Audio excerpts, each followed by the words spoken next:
I have been trying for quite some time to modify this dust collector and make it work for my growing shop. But after numerous different attempts and some failed iterations, I've decided to give up on that cause and replace it with a more powerful centralized dust collector. I chose to go with the Supercell from Oneida Air Systems. This is a unique new dust collection system that ignores a lot of ducting rules and has a very useful compact design. It's rather easy to install, and today I'm going to show you just how easy that installation process is. You start by marking the holes needed to mount the bracket to the wall. Oneida supplies this handy template that shows you how to lay out the holes. The bracket is designed to accommodate 16 on center construction if securing to a framed wall. My walls are concrete, so I'm going to use tapcons to secure the bracket. The Supercell does not come with fasteners for the bracket due to varying setup needs.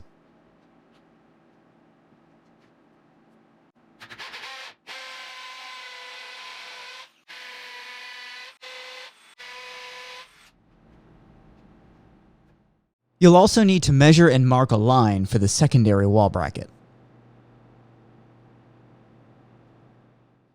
I drove 4 tapcons into the wall, leaving about a ½ inch sticking out.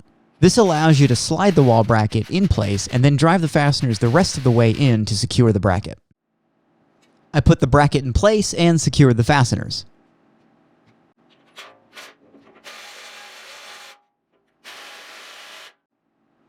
And then I broke a head off one of the tapcons.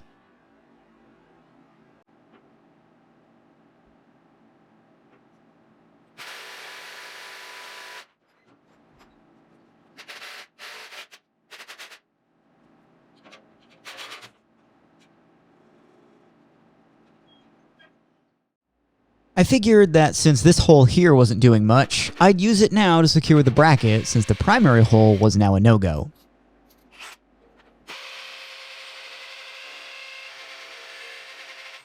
I also had an idea to use a really wide washer up here to secure the top of the bracket. By the way, I hate this hammer drill.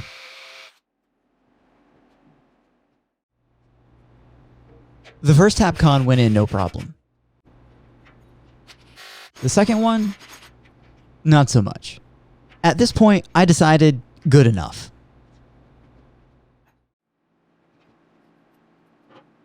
Now it was time to install the secondary bracket into the wall.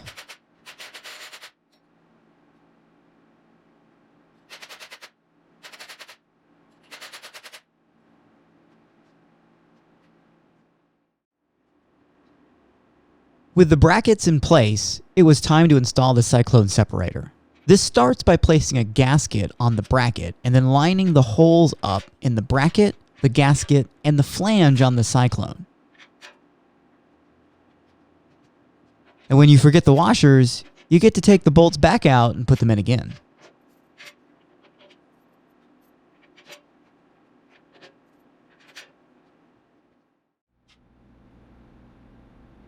The next step is installing the discharge port to the bottom of the wall bracket.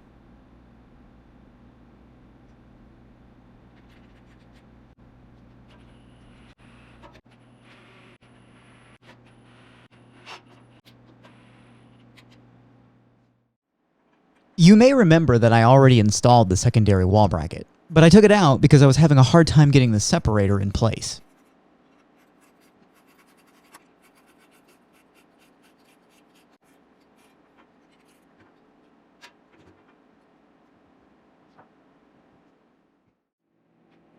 This was due to my own error. I thought the bracket needed to line up with the flange on the top of the separator. It doesn't. There's a spacer provided to align this correctly. The directions are clear about this. I just didn't read them carefully.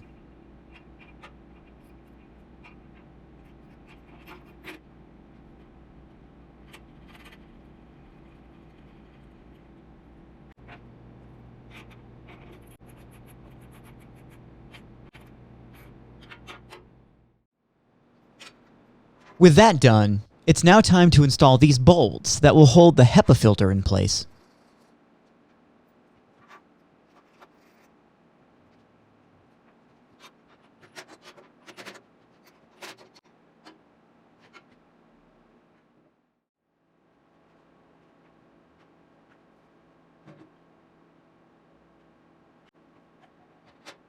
Securing the HEPA filter is probably the most tedious step in the entire setup process.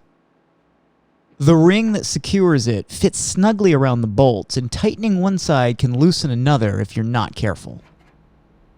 It's not a super difficult process, but it takes a few minutes to get done.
I then put this clamp in place to prepare for the next steps.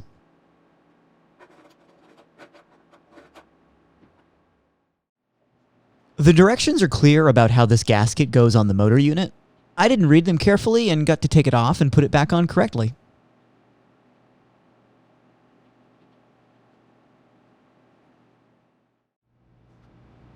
At this point, you need to install this tubing by sliding it over this nipple.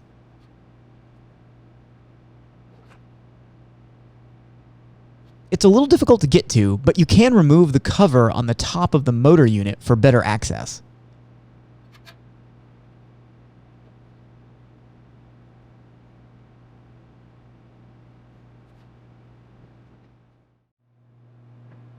The nut that holds the cover in place is sitting under the baby Supercell soft spot. Now it's time to place the motor unit on the separator. The directions note to carefully place this over the filter and onto the Cyclone. Nailed it.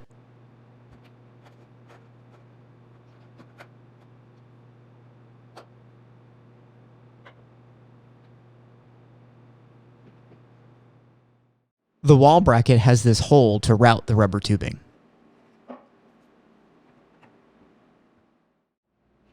Next, it was time to set up the dust collection bin.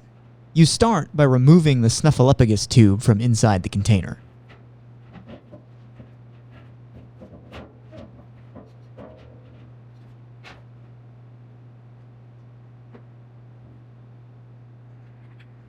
You then find this secret message at the bottom of the collection drum. The rubber tubing from earlier is part of a pressure system that keeps the liner bag from being sucked in while the machine is on. You have to install a quick disconnect for the tubing in the bottom of the collection drum. This was a bit tricky given the height of the bin. I have the 55-gallon drum version.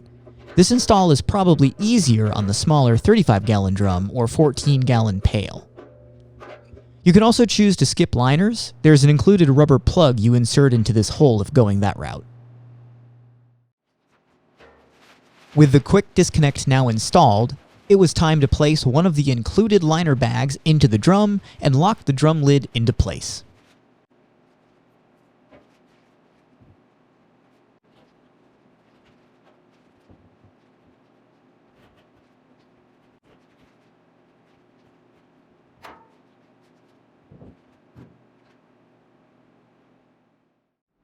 The collection drum is connected to the Cyclone separator by a 5-inch flexible hose.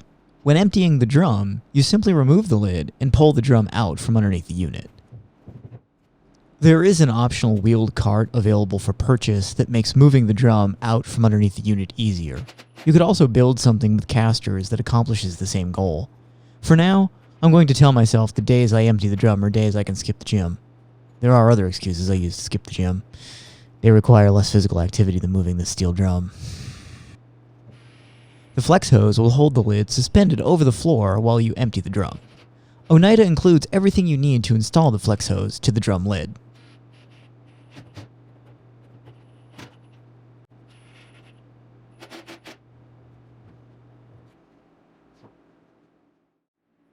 With the drum now in place, you simply need to connect the rubber tube to the quick disconnect.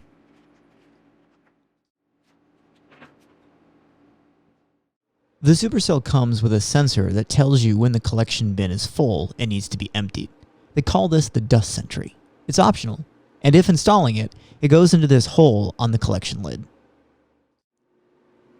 You can power the dust sentry through the main power running to the Supercell. But the Supercell is a 240 volt tool, while the sentry is designed to run on 120 volts. As a result, the dust sentry will send power back through your grounding wire using it temporarily as a neutral. This will trip a GFCI breaker. The sentry also comes with a cable that you can use to power it by plugging it into a 120 volt receptacle. Since I have one conveniently located right next to my unit, that's how I'm going to power mine. You can make adjustments to the sentry by turning this black adjuster knob that was nearly impossible to get into focus in this shot. This knob remains accessible even after you install the sensor unit on the top of the dust collection bin. Oneida recommends setting the sensor to blink when it senses a dust pile 4 to 6 inches away from it. You can test this with your hand while you're adjusting the knob. Then it just secures into a fitting you install into the hole in the dust collector lid. And here it is, completely installed and ready to collect sawdust. This was an easy setup that took fewer than 2 hours to complete. Thanks for watching, everyone.